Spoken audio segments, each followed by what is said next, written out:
Hi there, my name's Katie Mann and I'm a clinical specialist physiotherapist, and I have a special interest in treating women with bladder, bowel and sexual dysfunction, and particularly in the menopause.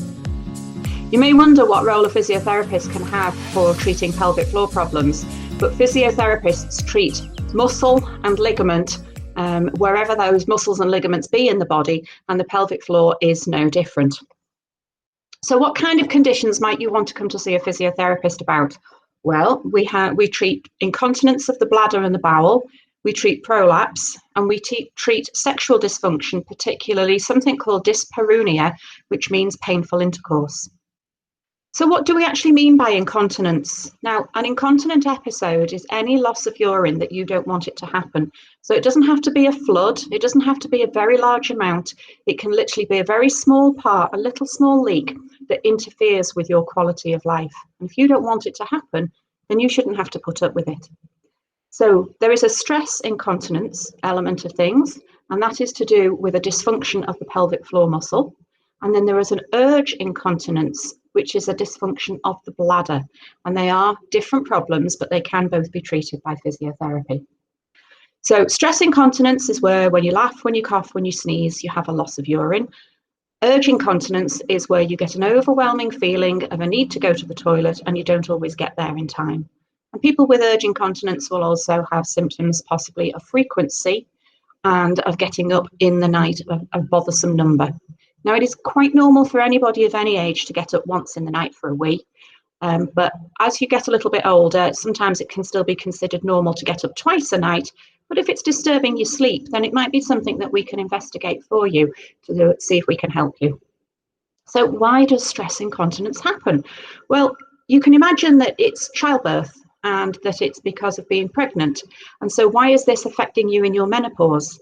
But actually, yes, maybe the damage was done back in the pregnancy period, in the obstetrics, having a large baby, pushing for a long time, having an instrumental delivery, having stitches, all of those types of things.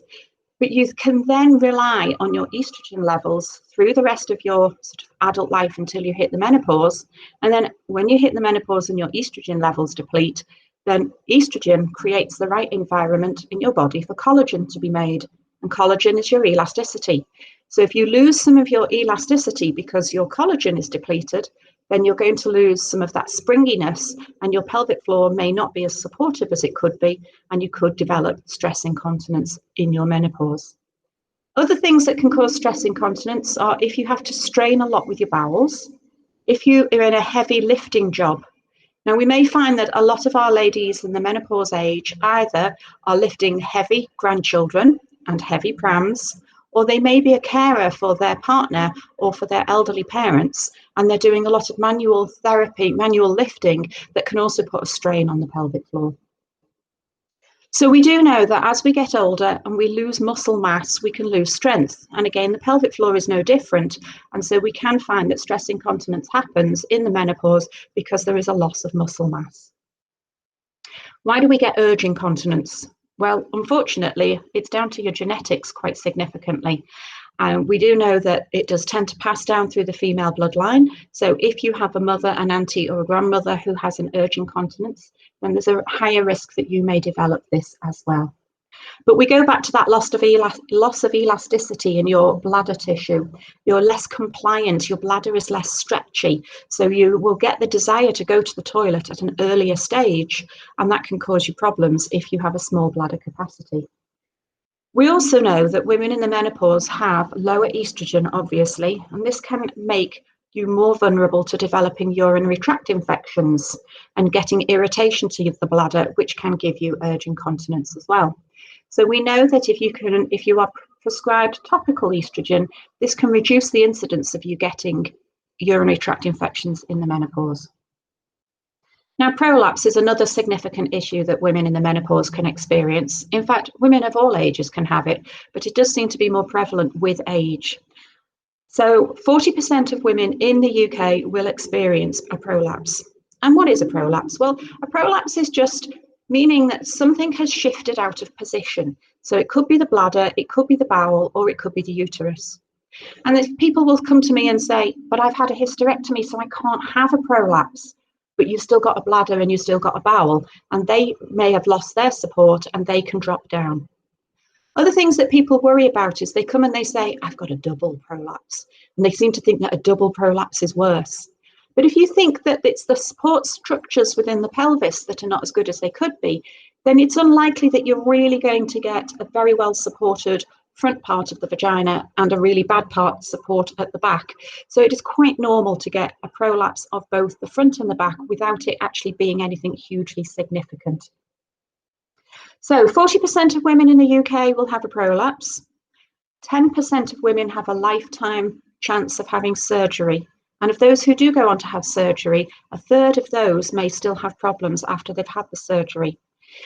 So the NICE guidelines are now recommending that for women who've got urinary incontinence or prolapse, the first line of treatment should be non-surgical, and that they should be attempting pelvic floor rehabilitation. Supervised pelvic floor rehabilitation is actually the terminology that they use.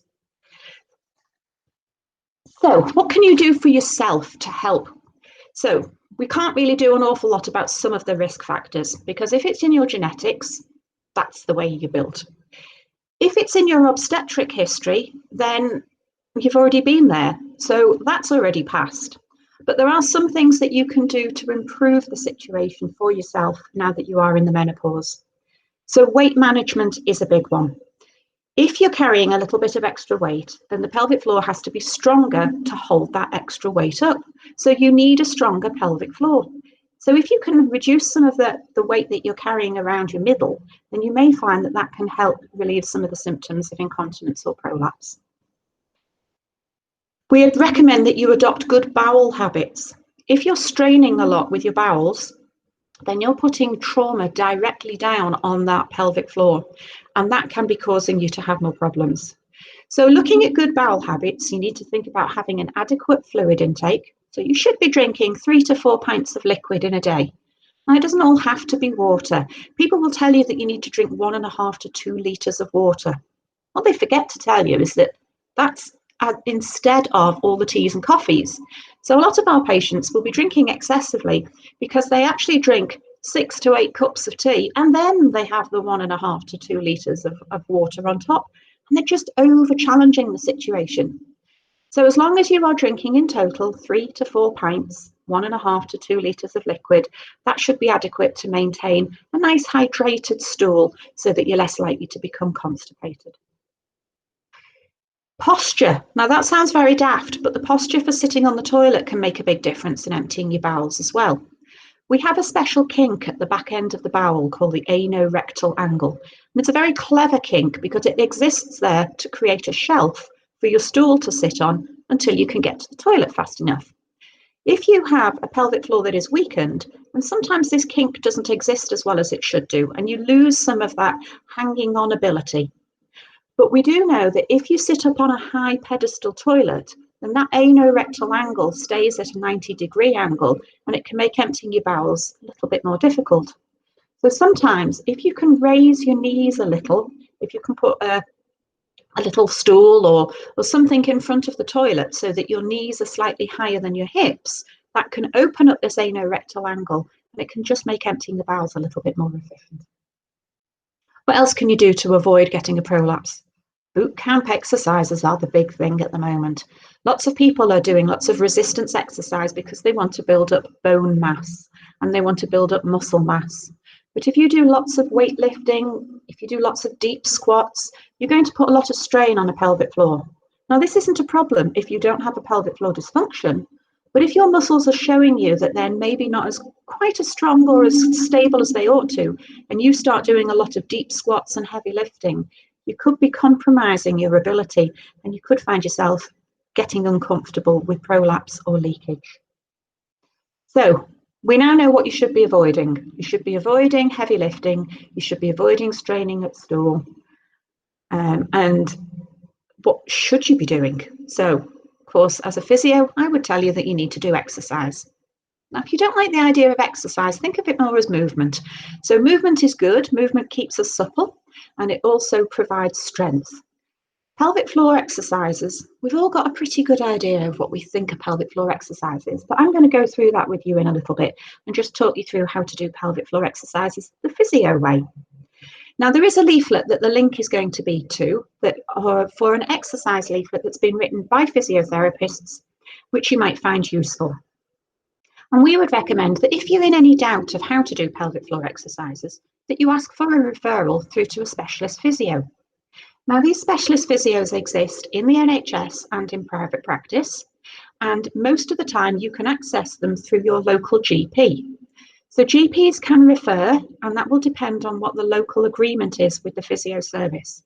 So some of them will have access through the e-referral or choose and book system. Some of them will actually have self-referral, so you can just phone up and get an appointment with your physio for yourself. And some of the areas around here, especially in the Northwest, still only go through secondary care, so you might need to see a gynecologist or a urogynecologist to get a referral to physio.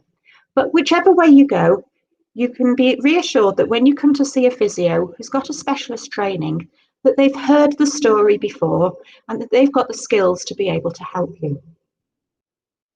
Now, what will happen if you come to physio? So the first thing that we want to do is we want to take a full history.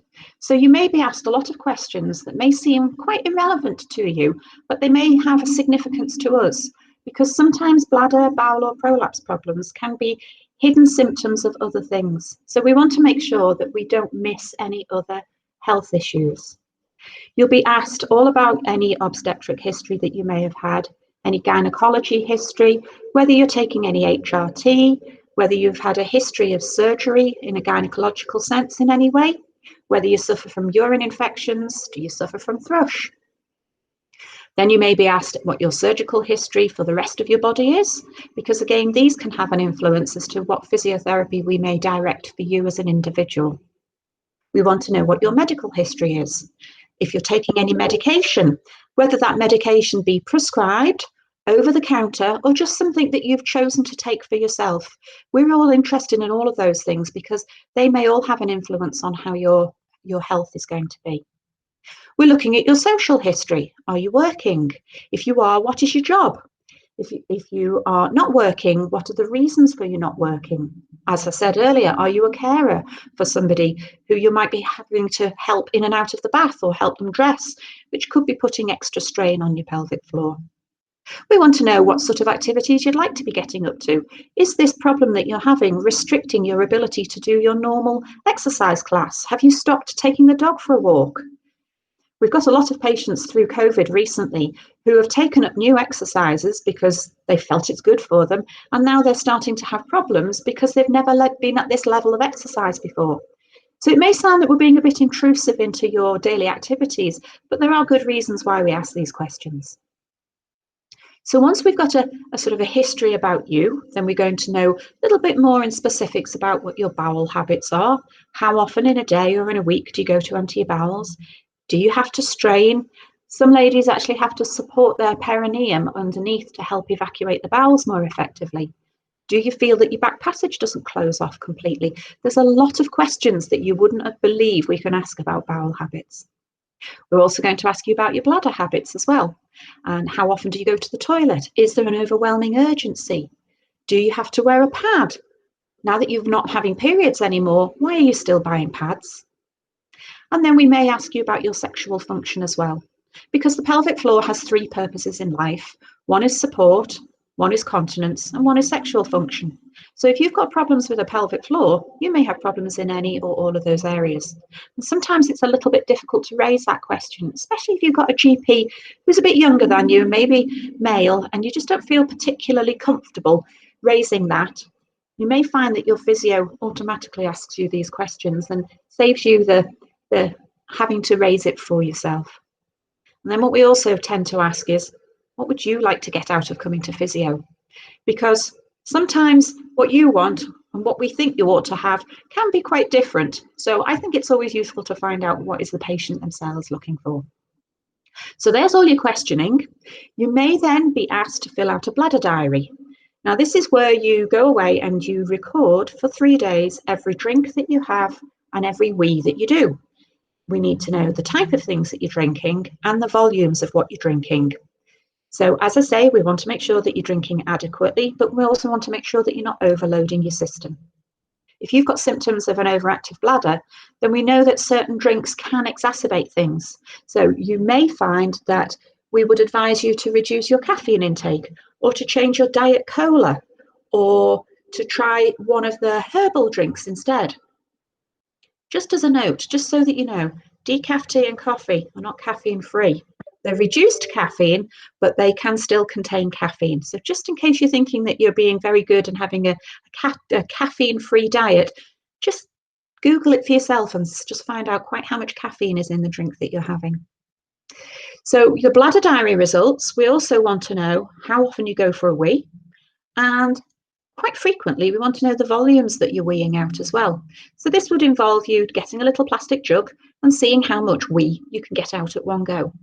And then the physio would be able to go through your bladder diary, tell you where your bladder's working well and where you might need a bit of help.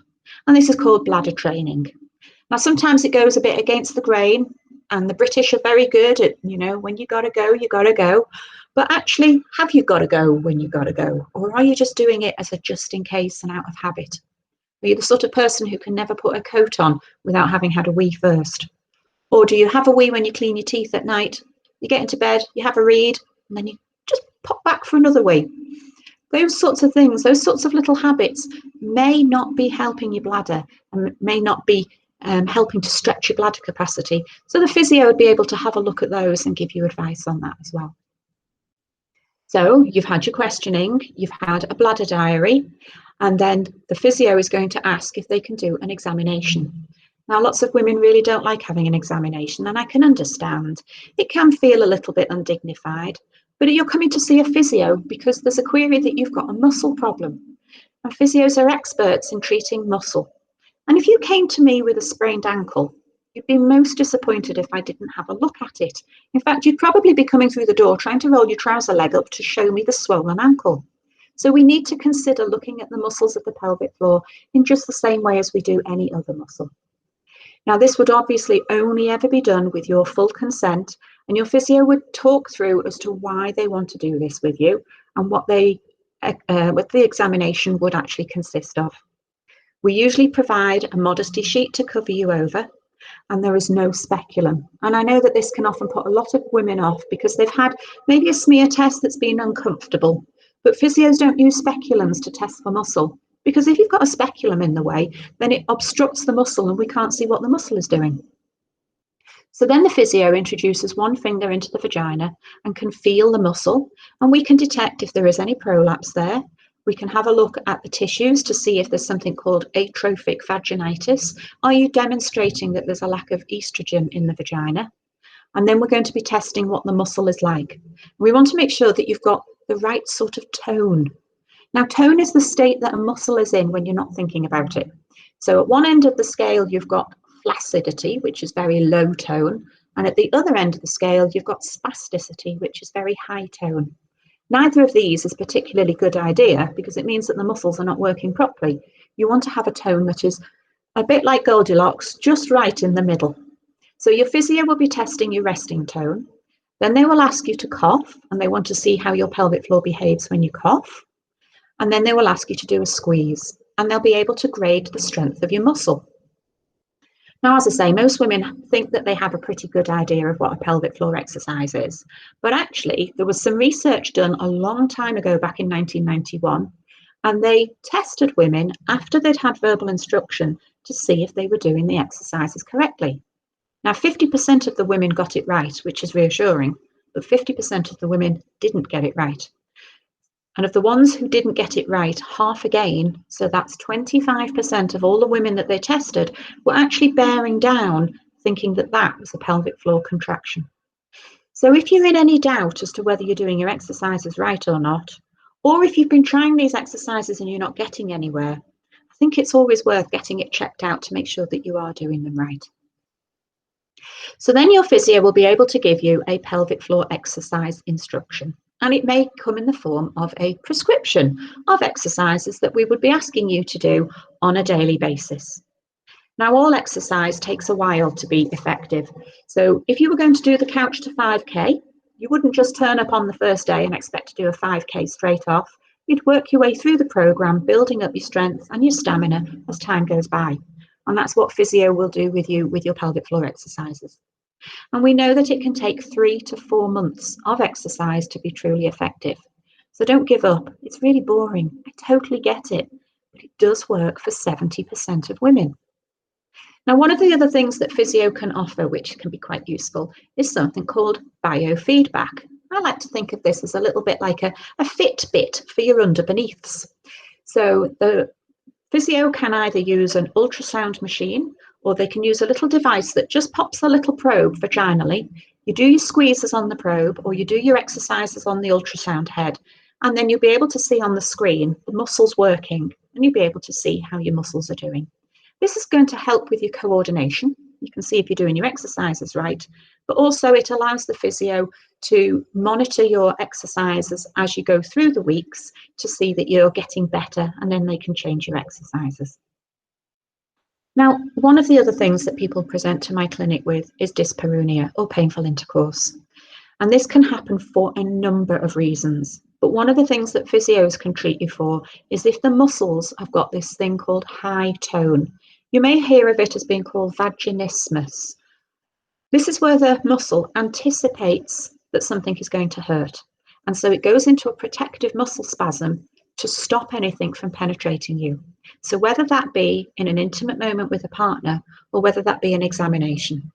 So the muscle tightens up as a protective, and then whatever is going into you has to push against that tightened muscle, and it hurts. And so it becomes a bit of a self-fulfilling prophecy that anything going into you hurts. Now, we can all have an episode where something has been uncomfortable once or twice and you kind of shrug it off. But there are times in some people when that anticipation of pain becomes so overriding that you cannot relax the muscle. And you've all been there when someone's trying to do a smear test and they said, just relax, just let go. Easier said than done, isn't it?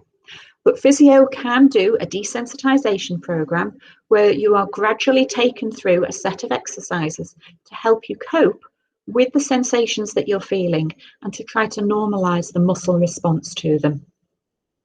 This would only ever be done with the consent of yourself and talked through exactly what would happen. Physios don't particularly believe in just handing out a set of instruments and telling you to get on with it. And we're not too keen on you particularly buying gadgets over the internet without having had some sort of assessment first. There's lots of things out there on the internet and a lot of them are really good, but you want to make sure that the right one is being given to you for your individual needs. So again, if you've got any doubt, I would recommend that you contact your local physio for some advice. So what I'm hoping that you've got out of this little chat is that physiotherapy is a really effective treatment for pelvic floor dysfunction.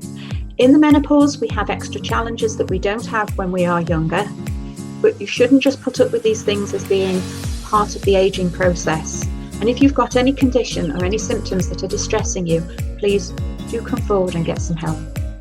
Thank you very much.